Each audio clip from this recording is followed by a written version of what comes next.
it's wild. I was seeing an article where it was like, it's soon going to be medical malpractice if a doctor doesn't consult some form of AI or chat GBT before they tell you something. So that's, it's going to put, so many people out of business now. Frank, another thing, I just saw this headline too. ExxonMobil powering Bitcoin mining pilot using excess natural gas. Now, where I live in Louisiana, we have two refineries right here, and they're constantly flaring off gases, just, wasted pollution.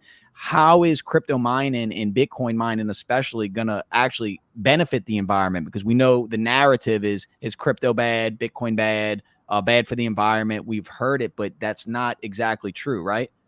No, not at all. You have that visual showing earlier. We were the first to go in to balance the grid. We've been going on our fourth year. We've been doing it in Sweden, and we're the first to hedge our cost of electricity.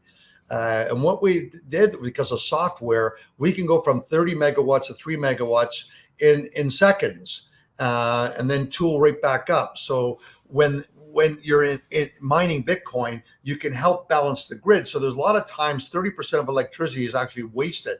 They can't capture it in batteries, and nuclear energy in particular. It's a huge capex to build a reactor and put all the infrastructure in. And most of the time, the energy is just evaporating. Here, you can put Bitcoin machines beside it, and you can turn around and you can get a faster return on capital.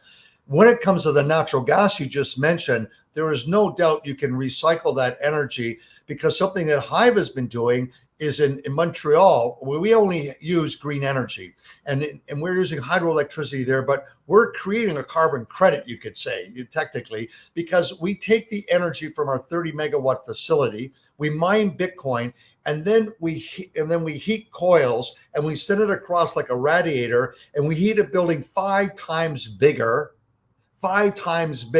with 175 workers manufacturing whirlpools.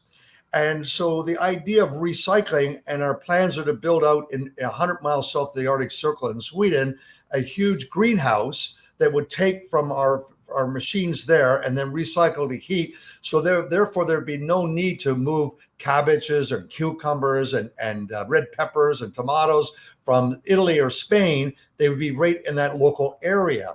So you can recycle, and it just requires some smart people think about how can you re-innovate. We're looking at a hockey arena of how 1 megawatt could turn around and heat that facility. We do know in Amsterdam, where we've seen 2 megawatt facility heat 6 football fields of greenhouses, 6 football fields, and predominantly high quality product of red peppers. And they have robots to go around and pick up the peppers. Human beings sort them because it's a human touch that knows is good or bad, like avocados. And I think there's many applications so that people should just think of reapplying rather than being negative. Look at the positive.